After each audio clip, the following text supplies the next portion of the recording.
Burbank, California, May 1969. NBC Studios, Studio 6B, The Tonight Show. Johnny Carson was on vacation. A guest host was filling in for the week. Gerald McKenzie, 42 years old, comedian, actor, TV personality. Gerald had been trying to make it big for 20 years. Small roles, failed sitcoms, guest spots on variety shows. Nothing stuck. But this week, he was hosting The Tonight Show, the biggest platform in television. 12 million viewers every night. This was his chance, his audition. If he did well, maybe NBC would give him his own show. Gerald needed to make an impact, be memorable, be funny, be bold. And tonight's guest was Dean Martin. Dean didn't usually do talk shows. He had his own show, The Dean Martin Show. One of the most popular programs on television. But NBC had asked as a favor. Johnny's on vacation. We need a big name. Just one appearance. 15 minutes. Dean agreed. He liked Johnny, respected the show, figured 15 minutes wouldn't kill him. At 6 p.m., Dean arrived at the studio, went to his dressing room, got ready. At 10:30 p.m., the show started taping. Live to tape. No edits. What happened on camera went on air. Gerald did his monologue. Mediocre jokes. Polite laughter from the audience. Then he introduced Dean. Ladies and gentlemen, our next guest needs no introduction. He's a singer, actor, and professional. Well, let's just say he's very good at what he does. Please welcome Dean Martin. The band played Everybody Loves Somebody. Dean walked out, waved to the audience, sat down in the guest chair. Gerald was grinning, already going for the joke. Dean, thanks for being here. Question: how many drinks did you have before coming out tonight? The audience laughed, uncomfortable laughter. Dean smiled, easy smile. None, Gerald. This is an act. Sure it is. And I'm the King of England. More laughter. Still uncomfortable. Dean's smile stayed fixed. It's an act. I've been doing it for 20 years.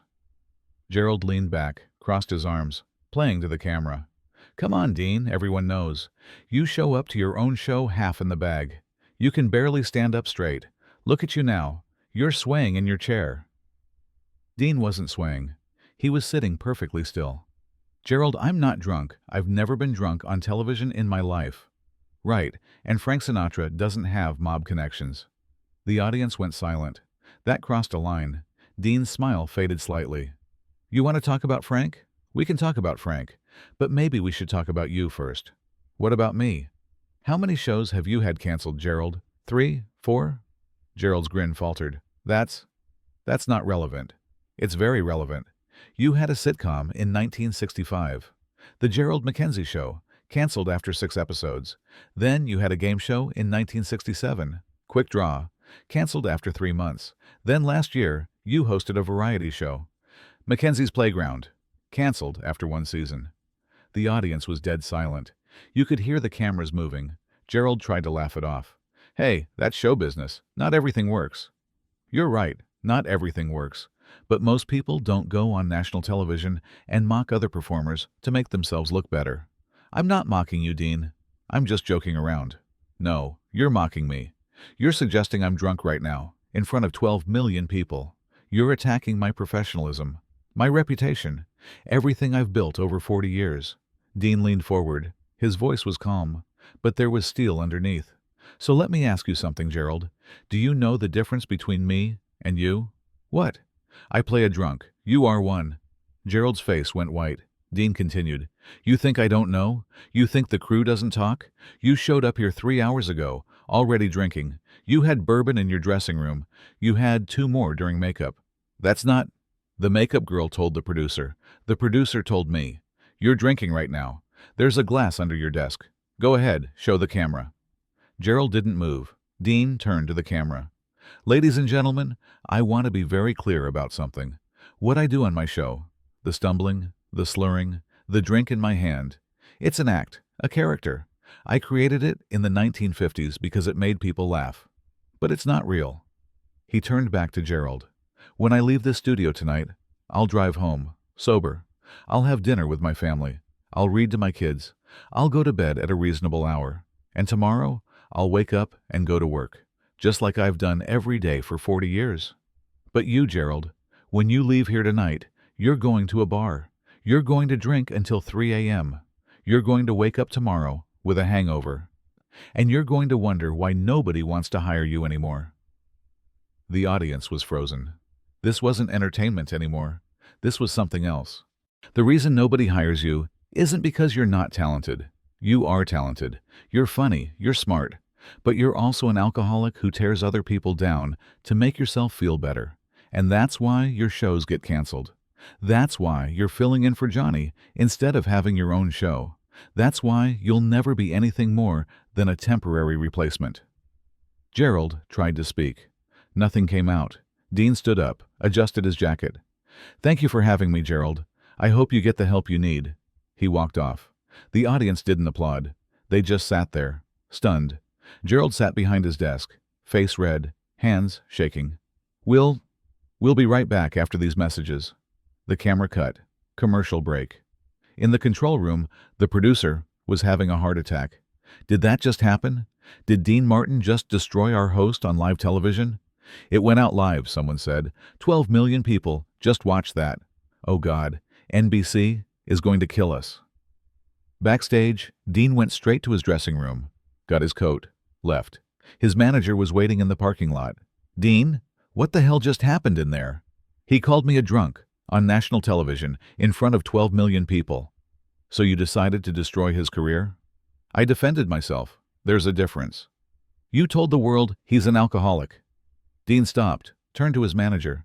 "He is an alcoholic, and he's using my act, my character, to make jokes about real alcoholism. That's not funny. That's cruel." "Dean, I spent 20 years building that character, making sure everyone knows it's not real, that it's entertainment. And this guy, in one night, tries to convince America that I'm actually drunk, that I'm not a professional, that everything I do is just me being an alcoholic who happens to get paid for it." Dean got in his car. He wanted to be memorable. He got his wish. The next morning, the phone calls started. NBC executives, Dean's agent, other celebrities. Everyone had seen it. The clip was everywhere, on news shows, in newspapers. Dean Martin destroys talk show host. The reviews were mixed. Some people thought Dean had gone too far. He humiliated a man on television. That's not classy. But most people sided with Dean. Gerald McKenzie was out of line. He got what he deserved. The most damning response came from The Hollywood Reporter. Gerald McKenzie's disastrous hosting stint on The Tonight Show reached its nadir last night when he attacked Dean Martin's professionalism in what can only be described as a desperate bid for attention. Martin's response was surgical, devastating, and entirely justified. McKenzie crossed a line that should never be crossed. He confused a performer's character with their personal life, and he paid the price. Within 48 hours, NBC made an announcement. Gerald McKenzie will not be completing his scheduled week hosting The Tonight Show. We thank him for his service and wish him well in his future endeavors. Translation: he was fired. No more guest hosting, no future opportunities, no second chance. Gerald McKenzie's career as a television personality was over. 3 weeks later, Gerald showed up at Dean's dressing room at NBC. Dean was preparing for his own show. His assistant knocked. "Dean, Gerald McKenzie is here. He wants to talk to you." Dean thought about it. "Let him in." Gerald walked in. He looked terrible. Thinner, older, defeated. "Dean, I wanted to apologize." Dean gestured to a chair. "Sit." Gerald sat. "What I said on the show, it was wrong. I was trying to be funny, trying to make an impression. But I crossed a line, and you were right to call me out." "You weren't trying to be funny, Gerald. You were trying to tear me down to build yourself up. There's a difference." "I know. I see that now." Dean looked at him. "Are you drinking?" Gerald hesitated, then nodded. "Yeah, I've been drinking for 10 years. Started when my first show got canceled. Thought it would help with the stress, but it just made everything worse." "Why are you telling me this?" "Because you were right. About everything. And I need help. But I don't know how to ask for it." Dean was quiet for a moment. "There's a doctor, Raymond Ellis. He works with people who have problems, addiction. I've sent people to him before. Good people who got lost. He's helped them. I can't afford. I didn't ask about money. I asked if you wanted help." Gerald looked up. "You'd help me after what I did?" "I'm not helping you because you deserve it. I'm helping you because you need it. There's a difference." Dean wrote down Dr. Ellis's number, handed it to Gerald. "Call him. Tell him I sent you. He'll see you." "I don't know what to say." "Don't say anything. Just call him. And Gerald, stop drinking, today, right now, because if you don't, you're going to die. And that would be a waste." Gerald took the paper, started crying. "Thank you." "Don't thank me. Thank me by getting better." Gerald McKenzie never hosted television again. His career as a performer was over, but he did get sober. He called Dr. Ellis, started therapy, went to AA meetings, did the work. It took 2 years. It was hard. He relapsed twice. But he kept trying. By 1971, Gerald was 2 years sober. He got a job as a writer, sitcoms, game shows, behind the scenes. He was good at it, really good. Won an Emmy in 1974 for writing on The Mary Tyler Moore Show. In 1975, he wrote Dean a letter. "Dear Dean, 6 years ago, I tried to destroy you on national television, and you destroyed me instead, but you also saved me. You exposed my alcoholism to 12 million people. It was humiliating. It was painful. It was the worst moment of my professional life. It was also the truth. And sometimes the truth is the only thing that can save someone. I've been sober for 4 years now. I'm working as a writer. I'm happy. I'm healthy. I'm alive. And it's because you refuse to let me hide behind my disease. You refuse to let me mock you while destroying myself. I spent years hating you for what you did. But now I understand. You didn't humiliate me to be cruel. You humiliated me to wake me up. And it worked. Thank you for seeing through the bravado. Thank you for caring enough to tell me the truth. Thank you for giving me Dr. Ellis's number. You saved my life. With gratitude, Gerald McKenzie." Dean kept that letter, put it with other meaningful letters, in his desk drawer. In 1982, Gerald McKenzie was being interviewed about his career. The interviewer asked about that incident on The Tonight Show in 1969. "Everyone remembers that night. Dean Martin destroyed you on live television. How did you recover from that?" Gerald smiled, sad smile. "I didn't recover from it. I learned from it." "What do you mean?" "Dean Martin didn't destroy me that night. He told the truth. I was drunk. I was bitter. I was tearing down a successful man to make myself feel better about my own failures. He was pretty harsh. He was honest, and I needed honesty. I'd been lying to myself for years, telling myself I didn't have a problem, that I was fine, that everyone else was the problem. But he humiliated you in front of 12 million people. Yes, and it was the best thing that ever happened to me." The interviewer looked confused. Gerald leaned forward. "Before that night, I was a functioning alcoholic with a dying career. After that night, I was a humiliated alcoholic with no career, but at least I could see the truth." "And Dean helped you after?" "He gave me a doctor's number, told me to get help. Didn't have to do that. I'd attacked him, insulted him, tried to ruin him, but he still helped." "Why do you think he did that?" "Because Dean Martin understood something I didn't, that destroying someone publicly doesn't help them, but exposing the truth and then offering a path forward, that can save them." "Do you still talk to him?" "We exchange Christmas cards. I send him updates on my sobriety. He sends encouragement. We're not friends, but we have an understanding." "What kind of understanding?" "That sometimes the kindest thing you can do for someone is refuse to participate in their self-destruction, even if it means being cruel in the moment, even if it means embarrassing them, even if everyone thinks you're the villain."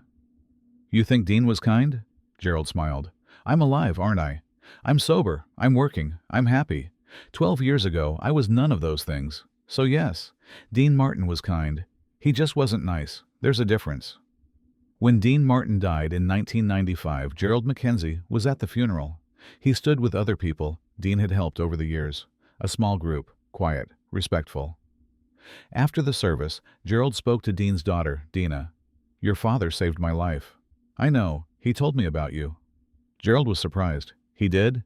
"He told me about lots of people he helped. He never bragged about it, but he'd mention them, say their names, say they were doing better." "He mentioned me?" "Gerald McKenzie, Emmy-winning writer, 13 years sober. Yes, he mentioned you." Gerald started crying. "I thought he'd forgotten about me." "My father never forgot anyone he helped. He just didn't need credit for it."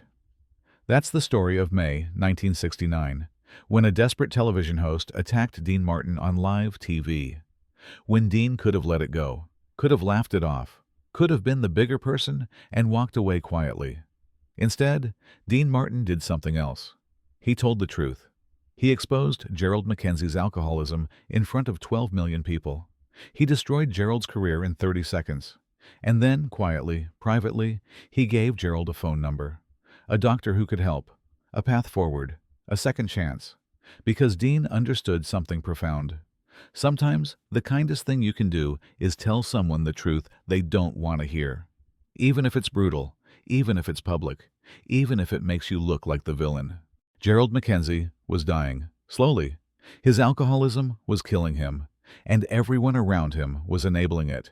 Being polite, being nice, letting him destroy himself, except Dean Martin. Dean refused to be nice. He chose to be kind instead. And kindness, sometimes, looks like cruelty. Gerald lost his television career that night, but he found his life. He got sober. He got help. He got better. And for 13 years, he stayed sober. All because Dean Martin cared enough to tell him the truth. Even when it hurt. Even when it looked cruel. Even when 12 million people were watching. That's not just standing up for yourself. That's saving someone's life. While defending your own reputation. While protecting your own character. While refusing to let someone use your art to mock real suffering. Dean Martin played a drunk for 40 years. It was an act, a character, entertainment. But Gerald McKenzie wasn't playing. He was dying. And Dean saw it. And Dean refused to let it continue. Not for Gerald's career, but for Gerald's life. That's why Gerald McKenzie stood at Dean Martin's funeral in 1995. Not as a fan, not as a former enemy, but as a man whose life was saved by someone who cared enough to be honest, even when honesty destroyed everything, even when truth looked like cruelty, even when kindness required public humiliation. Dean Martin didn't destroy Gerald McKenzie that night. He saved him by telling the truth in front of 12 million people and then, privately, offering a path forward. That's not revenge. That's grace. The kind of grace that saves lives.